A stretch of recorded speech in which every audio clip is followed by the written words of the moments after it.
والصلاة والسلام على رسوله الكريم وعلى آله وصحبه اجمعین۔ دنیا کا ہر انسان ایک آرام والی سکون والی زندگی گزارنا چاہتا ہے، یہ انسانی فطرت ہے۔ کوئی مشقت نہیں چاہتا، کوئی تنگی نہیں چاہتا۔ تو جس اللہ نے ہمیں پیدا کیا اس نے ہمیں آسان زندگی کا راستہ بتایا، وہ قرآن ہے۔ اس کو ہم نے چھوڑ دیا ہے۔ ان قوم اتخذوا هذا القرآن مہجورا، یا اللہ ہی ہیں جنہوں نے میرے قرآن کو چھوڑ دیا۔ تو دنیا میں کوئی انسان یہ دعویٰ نہیں کر سکتا کہ میں تمہیں بہترین زندگی کا گر سکھاتا۔ قرآن یہ دعویٰ کرتا ہے فَلَنُحْيِيَنَّهُ حَيَاةً طَيِّبَةً، کہ تم میری مان لو تو ہم تمہیں خوبصورت زندگی نصیب فرمائیں گے۔ تو بھائیو، قرآن صرف رمضان میں سننے سنانے کی چیز نہیں ہے۔ قرآن پاک ہماری زندگی میں اس طرح ہے جیسے کھانا اور پینا۔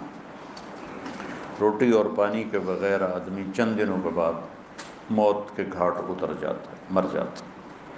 قرآن سے اور نبی پاک کی سیرت سے دور رہنے کے بعد انسانی روح مر جاتی، پھر وہ بس ایک مردہ لاش ہے، جو زندہ لاش ہے جو چل رہی ہے۔ تو صرف رمضان میں اس کا اہتمام نہ کیا جائے، قرآن پاک کو سارا سال پڑھا جائے۔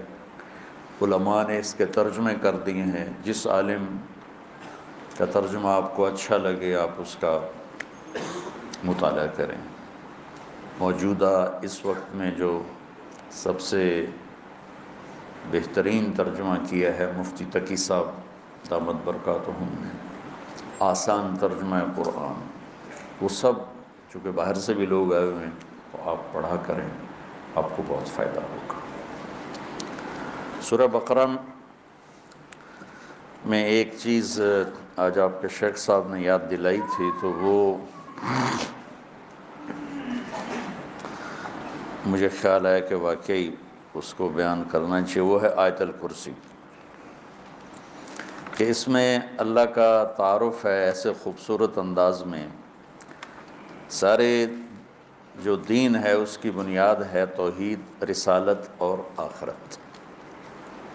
یہ تین پلر ہیں کہ ہم لا الہ الا اللہ، اللہ کے سوا کوئی معبود نہیں ہے، وہ اس جہان کا بنانے والا ہے، لہذا مجھے اس کے مان کے چلنا ہے۔ کیسے ماننا ہے؟ محمد رسول اللہ، کہ محمد صلی اللہ علیہ وسلم آپ کے رسول ہیں، آپ کے بتائے ہوئے طریقے پر مجھے چلنا ہے۔ انہوں نے اللہ کی منشا، اللہ کی چاہت کو عملی طور پر 23 برس میں کر کے دکھا دیا۔ اور پھر کوئی 2.5-3 لاکھ 1,24,000 تو حج میں موجود تھے، صحابہ اس سے کم از کم دگنے ہوں گے، گن تو کوئی سکا نہیں، لیکن 1,24,000 مشہور ہو گیا۔ یہ وہ تھے جو حجاج اس وقت آپ کے ساتھ تھے، باقی اس سے زیادہ تھے صحابہ۔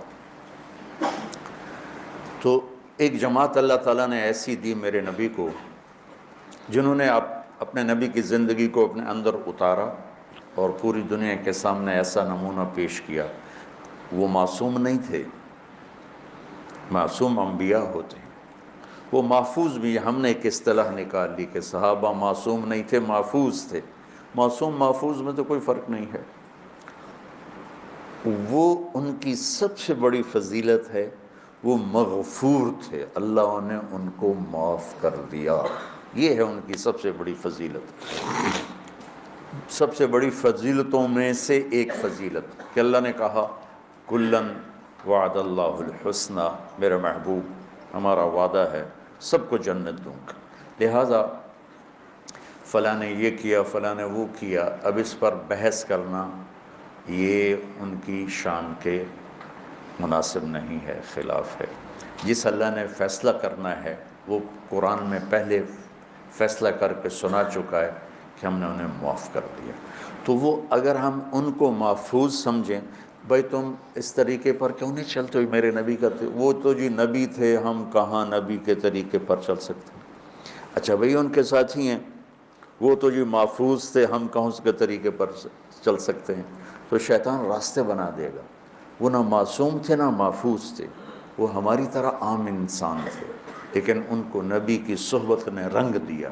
خطاؤں سے نہیں نکلے، لیکن اتنا اللہ اس کے رسول کو راضی کیا کہ اللہ نے کہا جاؤ سب معاف، لا الہ الا اللہ۔ کیسے کرنا ہے؟ محمد رسول اللہ۔ اور اس پر پھر آگے ایک موت کے بعد زندگی آ رہی ہے، اس میں اللہ تعالیٰ نے کامیابی اور ناکامی کا دار و مدار وہ اسی کلمے پہ رکھا ہے کہ جس کے پاس یہ کلمہ ہے اور اس کلمے کی ضروریات کو پورا کیا ہے وہ سیدھا جنت میں جائے گا، اور جس کے پاس یہ کلمہ ہے اور اس کی ضروریات کو پورا نہیں کیا اس کو جہنم میں جانا پڑے گا اللہ کے قانون کے مطابق۔ باقی جس کو چاہے معاف کر دیں، اور جس کے پاس کلمہ بھی نہیں ہے اس کے لیے پھر میرے اللہ کا قانون سب سے مختلف ہے۔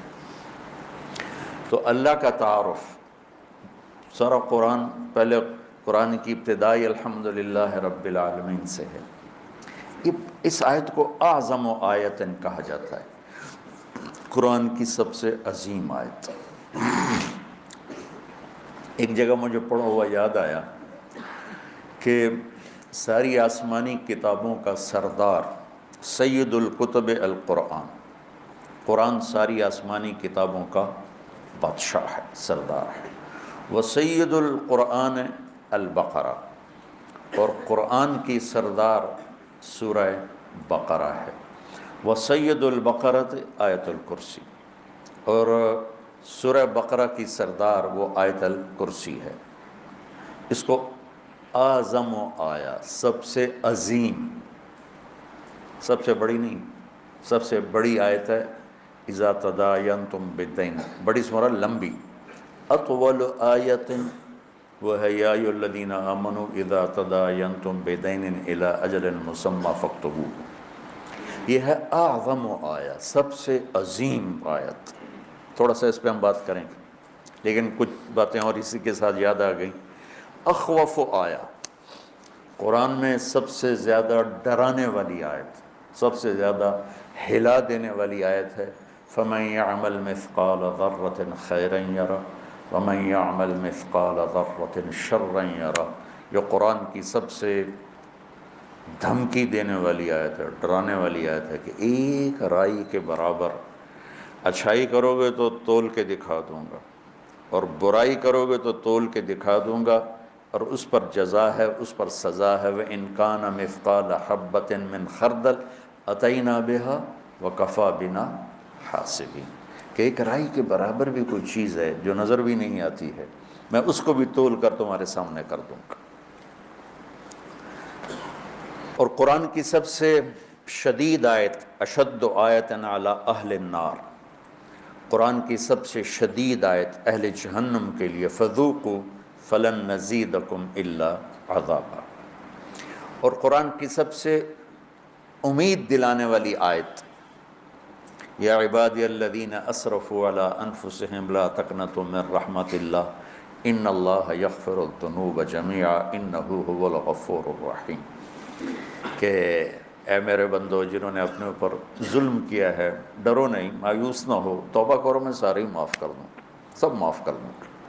اور قرآن کی سب سے زیادہ عدل والی آیت، عدل کو ان اللہ یامر بالعدل والاحسان وایتاء ذی القربى وینہی عن الفحشاء والمنکر والبغی یعظکم لعلکم تذکرون۔ اچھا، یہ تو مضمون میں نے آپ کو پڑھا ہوا بتایا ہے، تو اس میں جہنم والوں کے لیے بھی آیت آ گئی، کفار کے لیے بھی آ گئی، اللہ کی عظمت ہیبت بھی آ گئی۔ تو میں چونکہ جنت میرا مضمون ہے، میں سب سے پہلے جنت کو ممبر پہ اللہ نے میرے ذریعے سے بیان کروایا، تو میں نے دیکھا اس میں جو جنت والوں کے لیے سب سے بہترین آیت کون ہے؟ جیسے جہنم والوں کے لیے سب سے خوفناک آیت ہے فَذُوقُوا فَلَن نَزِيدَكُمْ إِلَّا عَذَابًا۔ تو جنت والوں کے لیے سب سے بہترین آیت کیا ہو سکتی ہے؟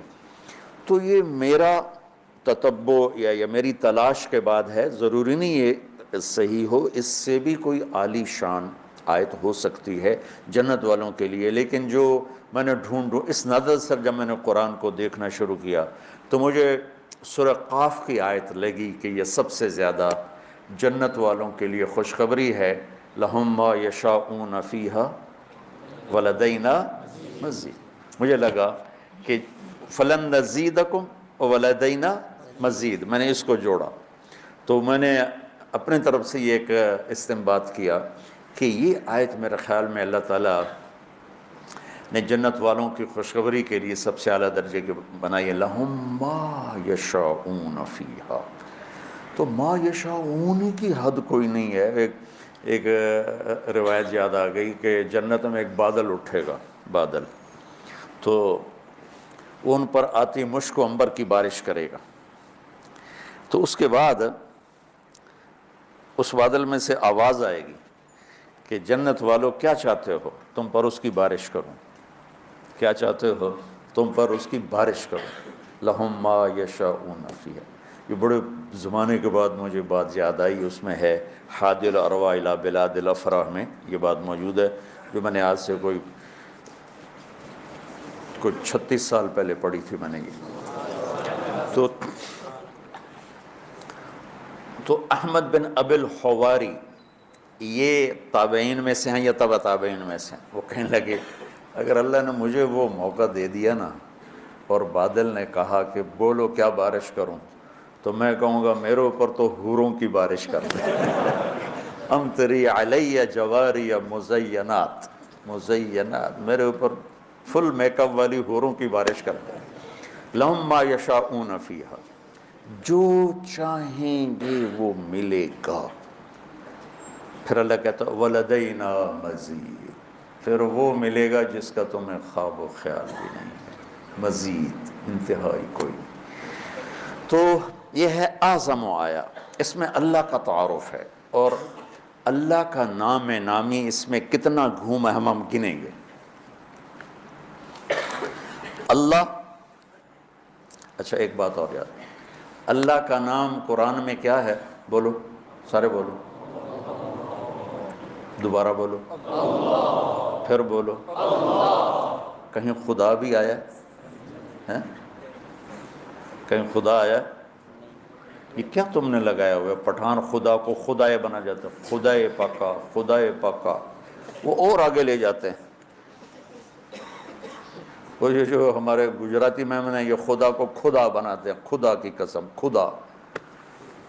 ارے اللہ کا نام اللہ ہے، تم علمی لوگ ہو کر اس کو اللہ کے بجائے خدا لکھتے، خدا ہو، پڑھتے خدا ہو، بولتے خدا ہو۔ وہ میں نے ایک مضمون پڑھا میری اس بات کے رد میں، اور رد کس بات پر؟ ہمارے اکابر نے خدا کہا ہے، ہم کیوں نہ کہیں؟ یہ دلیل دی جا رہی۔ ارے بھائی میں کب کہہ رہا ہوں کہ خدا کہنا حرام ہے؟ میں نے کوئی کبھی کہا؟ میری تو لائن ہی نہیں فتویٰ دینا۔ میں یہ کہہ رہا ہوں کہ خدا اللہ کی تعبیر نہیں کرتا، جیسے ہمیں کہا جاتا تھا گاڈ مت کہا کرو، گاڈ انگریزی میں گاڈ، کہ گاڈ اللہ کا ترجمہ نہیں ہے۔ تو میں پوری بصیرت کے ساتھ کہتا ہوں خدا اللہ کا ترجمہ نہیں ہے، گاڈ اللہ کا ترجمہ نہیں ہے، یعنی فل ترجمہ، فل بھگوان اللہ کی پوری ٹرانسلیشن نہیں ہے۔